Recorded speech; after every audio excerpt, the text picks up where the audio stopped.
What's up guys, my name is Alex and welcome back to Magic Missile Minis. Today I'm going to be making an Illithid miniature from Baldur's Gate 3.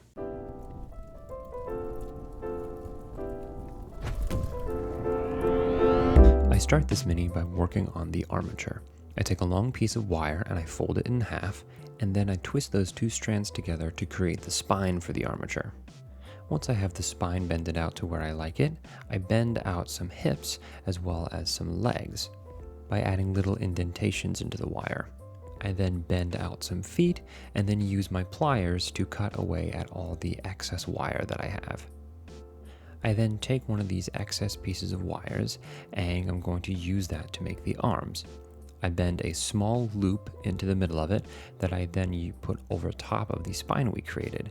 I tighten that up and then bend out some arms from that to create the shoulders, and then attach that with some super glue. It was then time to start working on the pose. I wanted to have this Illithid kind of floating in air a little bit, having one arm stretched out as if he's casting some spell or doing some psychic nonsense. I then take one of my little cork-topped bottles and use that as a sculpting handle by putting the excess wire from the feet into the cork. I then take some green stuff and start adding the first layer, just covering all the wires so I can sculpt onto it. The first step with the sculpting is to fill out the body a little bit. Most of the torso is going to be covered by armor, so I'm not trying to add too many details here. I'm just trying to get the basic shape that I will cover later with the armor, so I don't need to do too much anatomy work here. I don't bulk it out too much because I do want this miniature to be fairly skinny. Because he's an Illithid, I wanted him to feel particularly alien and a little off despite being a humanoid creature. So even here, as I add some of the anatomy for the arm, I'm trying to keep all of it very lean and very skinny because I feel like that helps make this creature feel particularly alien and a little just otherworldly. I'm planning on having his bicep area be exposed, so I do need to make sure that I actually add some anatomy there, adding some small bits of green stuff in the loose muscle groups that are going to be present on the arms, as well as the legs. I find as I sculpt miniatures more and more, I start creating my own kind of shorthand for these different parts of the body and the different anatomy and muscle groups. For example, here you can see me adding a thin line along the thigh that goes into the kneecap, and it just makes this thigh look like there's the musculature is being represented, but because it's so small, I don't have to do much else. And it just saves a lot of time. Instead of adding a single piece of green stuff for every single muscle, you can quicken up the process a lot by doing this kind of stuff. Here you can see me adding on some of the armor. I tried to base the design off of this as closely as I possibly could to the Baldurs Gate design, adding the several layers of kind of pointed, almost organic metal armor. The tricky thing with this is trying to figure out how to create the very fine detailed texture that they have running along all of their armor plating. My solution for this was to get my needle tool and add tiny little grooves into the green stuff while it was still setting. When doing very fine details, I always try to find some very easily repeatable pattern that can emulate the idea of the texture without actually having to take care for every single little detail I'm adding. This in particular didn't quite work as well as some of the other details I've added because it's so repetitive, and I probably should have taken a little bit more care as I'm adding these grooves because some of it became a little bit random and unorganized. I didn't hate it because it was supposed to have a slightly organic feel, but overall I feel like it could have been a lot neater, and you can tell I didn't take tons of time to add these details. I then move on to work on the hand, adding the main palm of it and letting that set before I add any of the fingers. And while that sets, I add some armor, adding his pauldrons. I essentially repeat the same process I had done before, except that here I'm trying to focus on creating the curved, outward-facing points. It's almost leaf-like the way that their armor is designed in Baldur's Gate 3. So I do my best to make sure the edges are nice and well defined before I come in with my needle and add the same texture that I had added before on the other parts of the armor onto the pauldrons. After repeating process on the other side, I also start working on a belt. In the design for the Baldur's Gate 3, they have this kind of cool ornate belt that goes into a kind of skirt type thing. It's a series of different flowing pieces of material that come out of this. And so I do my best to recreate something similar to that, using my needle to add more of the texture that we've been adding for all of the metal bits, but I decided to not put any of this texture on the belt buckle itself to add a little variation. I then move on to finish the hand, cutting off the extra piece of wire.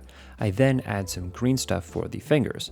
What I find is really helpful is to add one piece of green stuff that is going to represent 2 fingers by coming in later with a knife tool or something to create a groove in between that green stuff. It makes adding these very small details a lot easier by just adding a little bit of a groove to separate the fingers rather than adding individual fingers. I found that this is really useful when sculpting hands that aren't actually holding anything. While it can take a lot of fidgeting and playing around with, it's a lot easier and a lot faster than trying to add each individual finger. I then start working on the boots.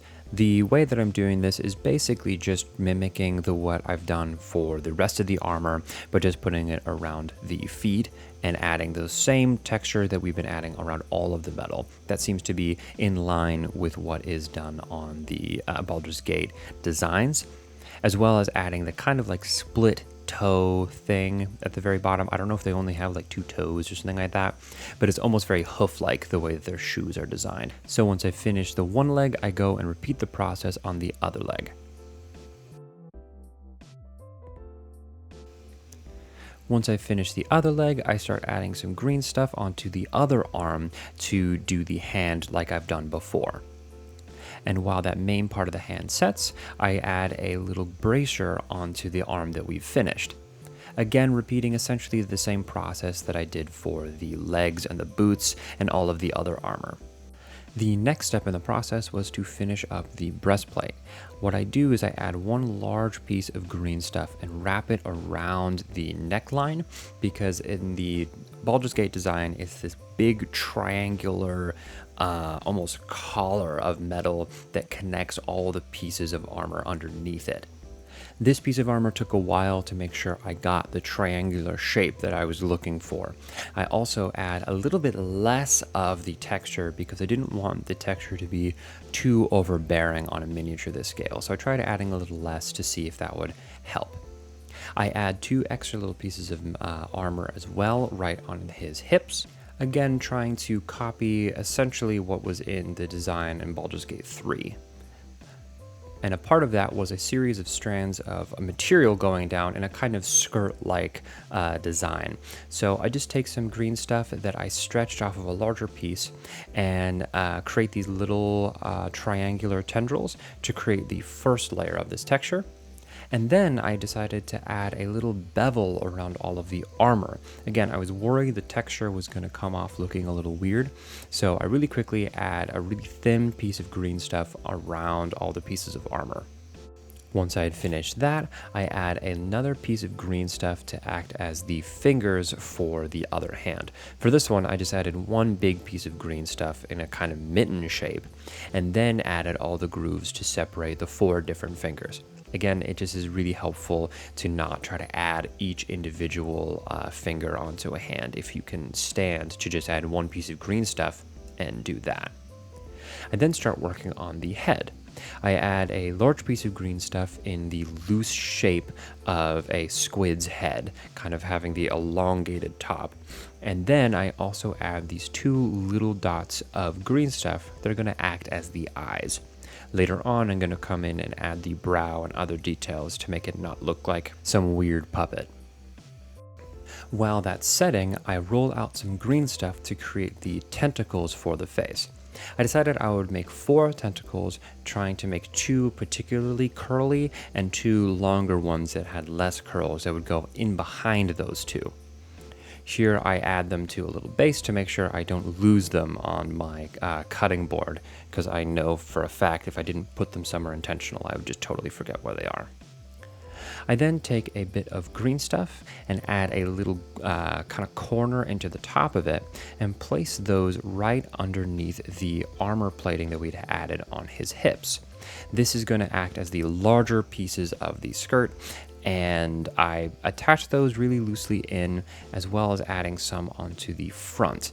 I try to make sure that these details are flowing well, especially as this guy is kind of floating in air, and so these are going to be kind of billowing a little bit. Then, once everything had set, I add a little bit more green stuff onto the face and use that to connect all of our tentacles to. Again, like I said earlier, I add the longer ones that are less curled into the back and then add the other ones to the front. This was a really weird process because I wanted to add all of them at the same time, so it was a little finicky to get them all in place. But once I have them in a spot where I like them, I add a brow onto the head, starting with one large piece of green stuff that I have kind of blend into the longer part of the head, and then start working on the rest of the brow to try to make it have some kind of expression, adding a little divot in the middle to keep it from looking like he's a Neanderthal. The next part of the process was to add some cheekbones. So I add those, but have them blend out into the kind of fins that squids tend to have on the sides of their heads. And then with the head finish, it was just time to add the final little details, adding the extra pauldron onto the other arm and adding a little bit more green stuff onto the bottom of his feet. To attach him to the miniature, because I wanted him to be floating, I add a small piece of cork that is going to act as a rock and then use the extra bits of wire and push that into the cork. Because of the positioning of his feet, it gives the illusion that he's floating. And with that, the sculpt is finished. As we look at this final sculpt, I did want to plug a friend of mine. He has been doing some Twitch streaming and gaming and stuff. You should check him out. He's called Flightless Birds. I've been really enjoying it. He's been doing some Dark Souls 3 speed running for the first time, which has been cool. He's also been playing Nier Automata, so you should go check him out for sure. Also, don't forget to go check out my band. Again, we have a show coming up for those of you in Chicago. That's September 21st, 6 p.m. at the Montrose Saloon. And here's what one of our songs sound like. And if not, it's enough that we both hate it here. So hold on, let's rock it. It's a different strange kind of heaven. With all the self-promotion out of the way, it was time to start the painting process. I add a quick layer of black primer, and then for a base coat, I add a nice dark purple. I make the purple a little lighter than I'm used to because I was realizing that all the miniatures that I paint in this light look really bright, but when I add the colors too dark, when I take them out of the really intense lighting, they look super, super dark. In order to make the armor details that I was adding pop, I take a really, really watered down red paint. Unfortunately, it was a little bit too orange. And I dap away at the extra paint and try to get a nice little dot of red paint into all of the little grooves we added, before going in with a silver paint going over the raised areas. The idea is that there's a kind of metal lining that's going over top of another kind of material in the design of Baldurs Gate, and I was hoping that this would kind of communicate the same idea. I had a little bit more of the paint also around the inside of the metal kind of collar that he has. Once that's finished, I add a little bit of light blue paint into the purple that we had added and start creating some highlights on the skirt dress kilt thingy that he's wearing. I add a little bit more blue to the color every single time as I create the highlights. I'm primarily doing wet blending, so I still have the dark paint that I added originally, and I kind of add a little bit of dark paint, a little bit of the lighter paint, and blend them together on the miniature. Eventually, I start adding a little bit of white paint to this as well to really make the highlights stand out and pop.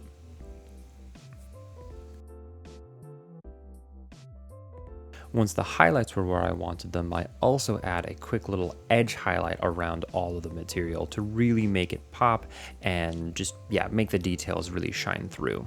For the smaller tendrils that we added underneath, I mixed the purple with a blue to create a little blue base coat on these guys, and used the same light blue paint that I did to create some highlights at the very ends of those as well. And then I start working on the skin tone. I have done this skin tone a lot. I'm really proud of it. It's really simple. When you add a purple paint, you can mix that together with a beige or a light yellow paint, and just slowly mix more and more of the yellow paint and adding more and more layers onto the skin. This is a really great recipe for like monster skin, adding a base coat of purple and then creating highlights of this yellow. They're contrasting colors, which is part of why this works so well, to create a fairly neutral skin tone. I think one of the most important things with this is to not be afraid to add a really, really light highlight. Again, especially under this light, it's not going to be nearly as bright when you take it out of the intense light and put it on a table. But also that contrast is only going to make it look better and better the more you make that highlight bright and let the dark part of it, the miniature, be dark. I also add a little bit of the watered down red paint towards the ends of the tentacles and around his cheekbones to create an interesting little like variance in texture and shade that I noticed on the design in Baldurs Gate. I then repeat the skin tone process around the rest of the mini, and then I also mix some purple paint into a silver to create a shadow tone for all of the armor, because I was noticing it was standing out in comparison to everything else. I then take some white paint, mixing it with the silver, and add some edge highlights on the armor as well. I do some quick dry brushing, doing a gray, and then adding eventually a fairly bright white to create a stone color onto the base. And then I add the details for the eyes, adding a slightly darker red, and then adding a dot of really intense red on top of that to create a small gradient between the two tones. And then I come in later with my needle tool and a bit of white paint to create a little lifeline in the side of its eye. And with that final detail added, this miniature was finished. I'm pretty happy with this miniature. I'm particularly happy with the paint job, I think. The head looks really good. The little like kilt thing that he's got going on, I think really helps. The armor is fine. I'm not super, I don't know, I feel kind of mid about it. The texture is fine. It kind of got what I was trying to get across, but I don't know, it's not my favorite necessarily. But I think the paint job helps, and the head, I think, is a really thing that sells this miniature. But thank you guys so much for watching that video. If you enjoyed it, don't forget to like, subscribe, leave a comment, do all the things. Don't forget to check out my band, Kin. Again, we've got a show coming up. All the links for that are in the description. Also, don't forget to check out the Patreon before you go. It's a great way to support the channel. But thank you guys so much for watching this video, and I look forward to seeing you in the next one.